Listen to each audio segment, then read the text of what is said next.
Muy buenos días, profesora y compañeros. En este video, mi grupo estará exponiendo la prueba objetiva, el ítem de emparejamiento y la taxonomía de Bloom. Mi grupo está conformado por Sharon Marín. John Martínez. y mi persona, Nínive Rodríguez. La prueba objetiva es un instrumento de medida que se elaboran atendiendo a las características de los diversos ítems y permiten evaluar conocimientos, capacidades y destrezas, entre otros aspectos. La prueba objetiva cuenta con un encabezado.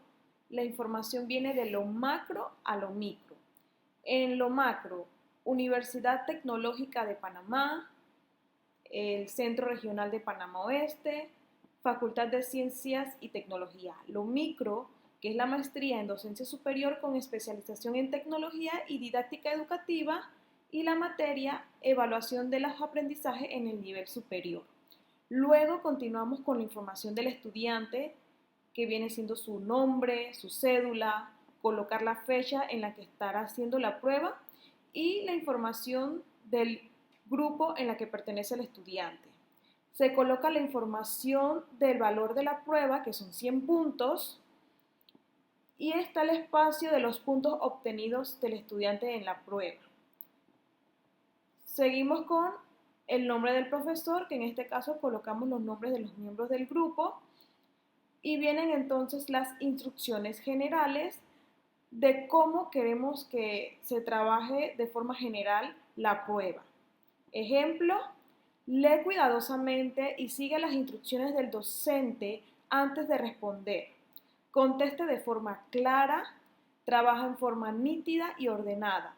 Toda respuesta borrada, tachada, sobreexpuesta o en paréntesis se considera nulo.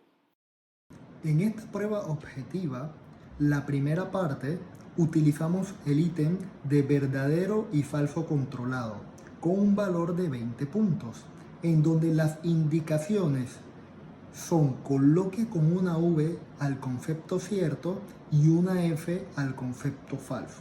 De ser el concepto falso, escriba en la línea que le sigue qué lo hace cierto.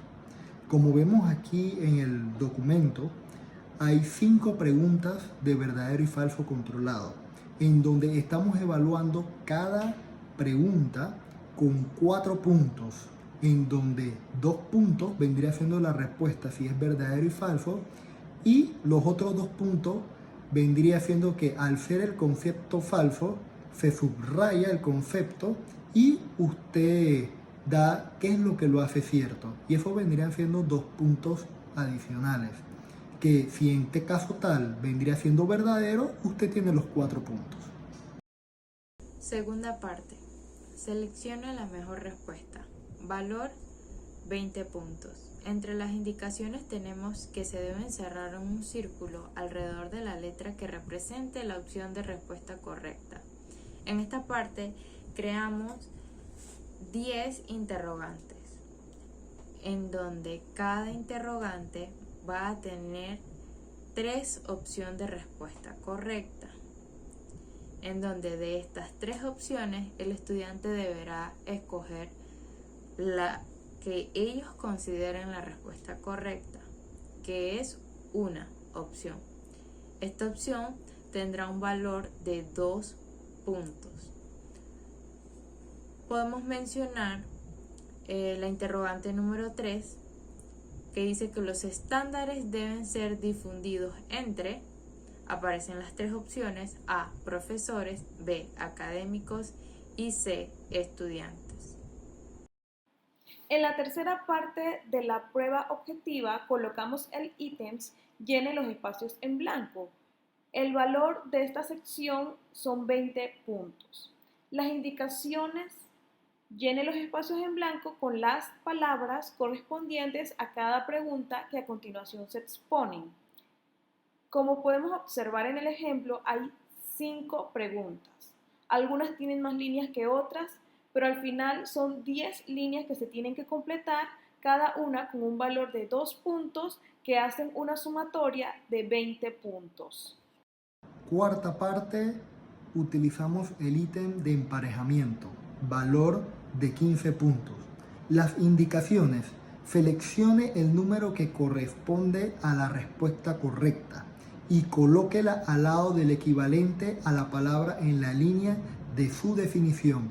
Podemos observar aquí en el documento que se utilizaron 5 preguntas y respuestas. En este aspecto vendría siendo columna A y columna B, en donde cada una tiene un valor de 3 puntos. Ahora bien, nuestro equipo de trabajo les tocó el tema del emparejamiento, también llamado correspondencia o relación de columna. Es una forma modificada de opción múltiple. Este consiste en 2 columnas donde los elementos que aparecen en la izquierda se completan con los de la derecha. La columna izquierda contiene las premisas y la de la derecha las respuestas. Es muy útil para explorar el conocimiento sobre los datos relacionados, asociaciones y relaciones, como por ejemplo palabras con sus definiciones, símbolos con nombres, fechas con eventos, personas con obras, entre otros. Dentro de las ventajas del emparejamiento tenemos que puede ser corregido de manera rápida y objetiva, que su preparación es más sencilla que los ejercicios de selección múltiple y permite medir gran variedad de conocimientos, especialmente asociaciones. Desventajas: cuando hay insuficiente material o se suele añadir información innecesaria o no relacionada, se vuelven menos efectivos para medir el conocimiento. Si existe la misma cantidad de premisas y respuestas, aumenta la probabilidad de adivinar. Ocurre el efecto de dominó. Ejemplo 1. Como podemos observar, tenemos la columna A y la columna B. Dentro de las indicaciones tenemos que se debe seleccionar el número que corresponde a la respuesta correcta, es decir, el número que aparece en la columna A. Y este número se debe colocar al lado del equivalente a la palabra en la línea de su definición, es decir, la línea que aparece en la columna B. Ejemplo número 2. En este aspecto es otra modalidad de poner el emparejamiento. Veamos las indicaciones. Seleccione la letra que corresponda a la respuesta correcta y colóquelo al lado del equivalente al número en la línea de su definición. Como vemos en el documento, está la columna A y está la columna B. En este aspecto se coloca la línea, la columna A, en este caso Panamá, y se pone la letra de la columna B, que vendría siendo la capital de Panamá. ¿Cuál es la capital de Panamá? Panamá. Entonces, en la número 1 que está en la línea, se coloca la A como respuesta. En el ejemplo número 3 del emparejamiento, las indicaciones son: en el recuadro inferior hay diferentes definiciones, seleccione la letra que corresponde a la respuesta correcta y colóquela al lado del equivalente a la palabra en la línea superior. La pregunta número 1 menciona Panamá. Si buscamos en el recuadro inferior, la letra A nos indica capital de Panamá. Tiene relación con la pregunta número 1, que es Panamá, entonces yo coloco mi letra A en la pregunta número 1. La pregunta número 2, 28 de noviembre de 1821, busco en el cuadro que tiene relación con el 28 de noviembre de 1821 y puedo observar que la letra B menciona independencia de Panamá de España. Entonces vengo yo y coloco la letra B en la respuesta número 2. Las recomendaciones deben incluirse solo elementos homogéneos, o sea, mismo tema en cada columna. Todas las cuestiones de una misma columna deben ser de igual tamaño. Las preguntas y respuestas no deben ser muy extensas. Debe existir una concordancia gramatical entre preguntas y respuestas. debe incluirse más cantidad de respuestas que de premisas para evitar la oportunidad de adivinanzas. Quinta parte. Desarrollo. Este tiene un valor de 25 puntos. Indicaciones. Lea las siguientes preguntas y desarrolle su respuesta. En esta parte elaboramos 4 interrogantes o preguntas, de las cuales las 3 primeras tienen un valor de 5 puntos y la cuarta pregunta tiene un valor de 10 puntos. Pregunta número 1. Define evaluación según el grupo de evaluación y medición GEM de la Universidad de Valencia. Pregunta 2. Ejemplos de organizaciones educativas formales. 3. ¿Qué es la heteroevaluación? Y la 4. Menciona las estrategias de evaluación formativa que requieren un marco conceptual que los precise y los justifique. La taxonomía de Bloom. En 1956, un grupo de pedagogos encabezados por Benjamin Bloom publicó un trabajo al que denominaron Taxonomía de los Objetivos Educacionales, en el cual se estableció una jerarquía de conocimientos que cualquier alumno pudiera lograr en las distintas materias o asignaturas. Dicha taxonomía establece 6 niveles con una gradualidad creciente. Cada nivel requiere que el alumno haya alcanzado los niveles anteriores. El equipo de Benjamin Bloom jerarquizaba el ámbito cognitivo de la siguiente forma: conocimiento, comprensión, aplicación, análisis, síntesis y por último, evaluación. En la taxonomía de Bloom comenzamos con el conocimiento. El conocimiento se define como la remembranza de material aprendido previamente.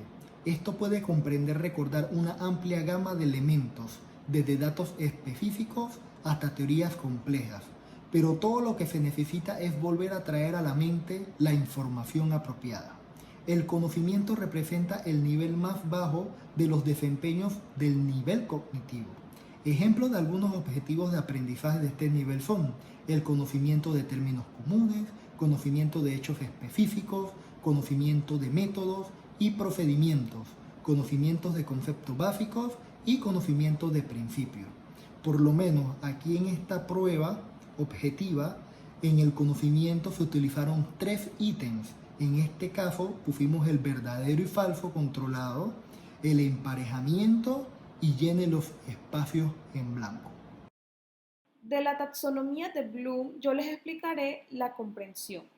Se define como la habilidad de asir el significado de elementos o cosas.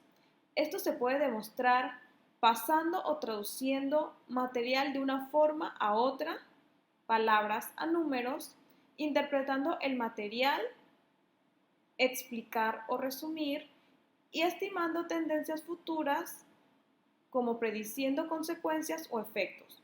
Estos resultados van un paso más allá de simplemente recordar información y representan el nivel de comprensión más bajo. Ejemplos de objetivos de aprendizaje de este nivel: comprender hechos y principios, interpretar material verbal, interpretar cuadros y gráficas, trasladar material verbal a fórmulas matemáticas, estimar las consecuencias futuras implícitas en datos, justificar métodos y procedimientos. Los ítems que entran en la comprensión de nuestra prueba objetiva son la selección de la mejor respuesta y el desarrollo. Muchas gracias por su atención.